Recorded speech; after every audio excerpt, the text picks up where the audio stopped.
नमस्कार दोस्तों, आपका यूपीपीसीएल TG2 चैनल में आपका स्वागत है। ज़्यादा से ज़्यादा इस चैनल को सब्सक्राइब कीजिए और लाइक कीजिए और शेयर कीजिए।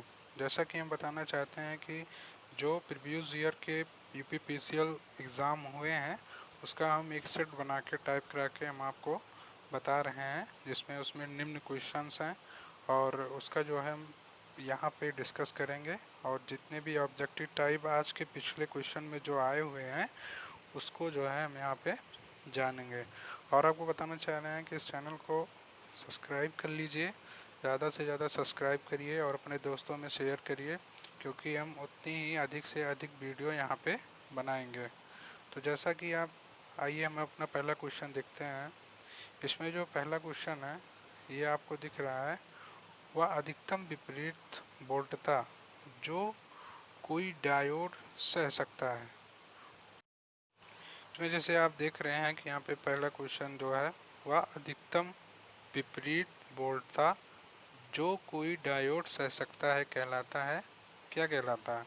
वह अधिकतम विपरीत वोल्टता जो कोई डायोड सह सकता है क्या कहलाता है? तो इसमें जो आपका सही आंसर होगा वो होगा ऑप्शन बी। इसमें होगा शिखर विपरीत वोल्टता। आते हैं सेकंड नंबर क्वेश्चन पर। इसमें है डायोड को बाइलोपन युक्त वर्ग में रखा गया है।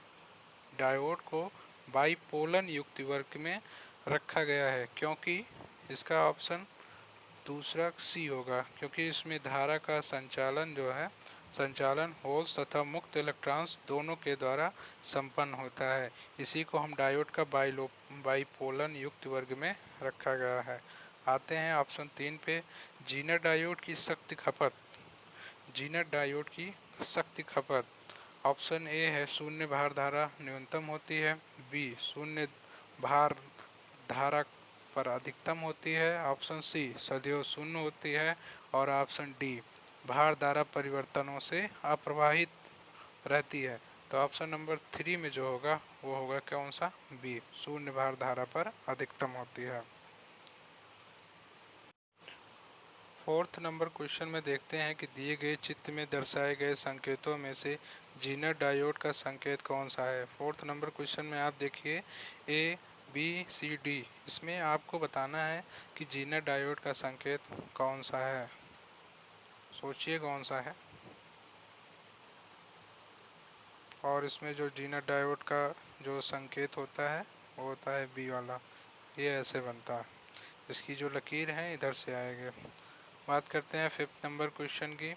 एक बैंड पारक परिपथ वह है जो निम्न आवृत्ति संकेतों को पार कर देता है, बी उच्च आवृत्ति संकेतों को पार कर देता है, सी दो आवृत्ति सीमाओं के बीच के संकेतों को पार करता है, डी दो आवृत्ति सीमाओं के बीच के संकेतों को अस्वीकार करता है। तो इसमें होगा ऑप्शन सी, दो आवृत्ति सीमाओं के बीच के संकेतों को पार करता है। अब आते हैं 6 नंबर क्वेश्चन पर। एक ऐसा फिल्टर परिपथ 6 नंबर पे आते हैं। एक ऐसा फिल्टर परिपथ जो एक निश्चित आवृत्ति से अधिक आवृत्ति संकेतों को अपने से गुजरने देता है कहलाता है उच्च पारक फिल्टर। 7वें पे आते हैं। ग्राफिक तुल्यकारी परिपथ में किस प्रकार से फिल्टर परिपथ प्रयुक्त होता है? तो इसमें होगा बैंड पारक फिल्टर। ये इम्पोर्टेंट क्वेश्चन है, इसको हल्के में मत लीजिएगा। आते हैं। एक उभरे ध्रुव परिवर्तक के 12 ध्रुव है। एक घूर्णन में विद्युत वाहक बल के चक्रों की संख्या होती है इसमें 6। बड़े आकार के प्रत्यावर्तकों में डैम्पर प्रयोग करने का उद्देश्य है। बड़े आकार के परिवर्तकों में डैम्पर प्रयोग करने का उद्देश्य है तो स्थिरता बढ़ाने के लिए। आते हैं 10th नंबर क्वेश्चन में।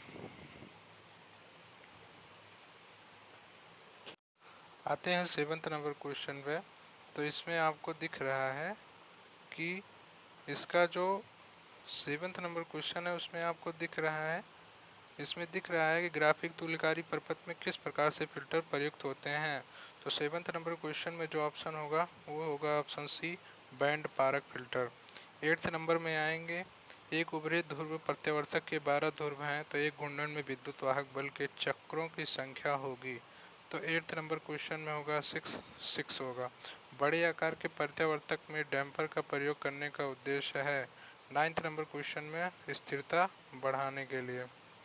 10 नंबर में देखिए, एक कॉलपिट्स ऑसिलेटर उपयोग करता है। वेरी इंपॉर्टेंट क्वेश्चन है, इसको टिक कर लीजिएगा। टेंथ का क्या होगा, यहाँ पे टेंथ का बी होगा, एक टैप्ड कैपेसिटर। 11वें में आते हैं, क्रिस्टल ऑसिलेटर उपयोग होता है। क्रिस्टल ऑसिलेटर उपयोग होता है, इसमें होगा ऑप्शन नंबर सी, आइसोलेशन की आवृत्ति काफ़ी हद तक स्थिर रहती है। 12th नंबर क्वेश्चन में देखते हैं कि आइसोलेशन आरंभ करने के लिए ऑसिलेटर का लूप गेन होना चाहिए से कम के बराबर, से अधिक के बराबर, या कम से कम। तो ऑप्शन नंबर सी होगा, सी से अधिक। 13 नंबर क्वेश्चन में देखते हैं, 1 मेगाहर्ट्ज ऑसिलेटर एक वेव उत्पन्न करता है जिसकी लंबाई है।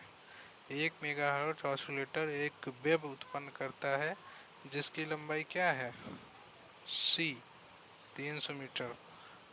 14 नंबर में देखें, वर्गाकार संकेत महत्वपूर्ण भूमिका अदा करते हैं प्रवर्धक के रूप में, दृष्टिकारिक में, दोलित्र में, अंकीय उपकरण में। तो इसका 14 का होगा डी, अंकीय उपकरणों में।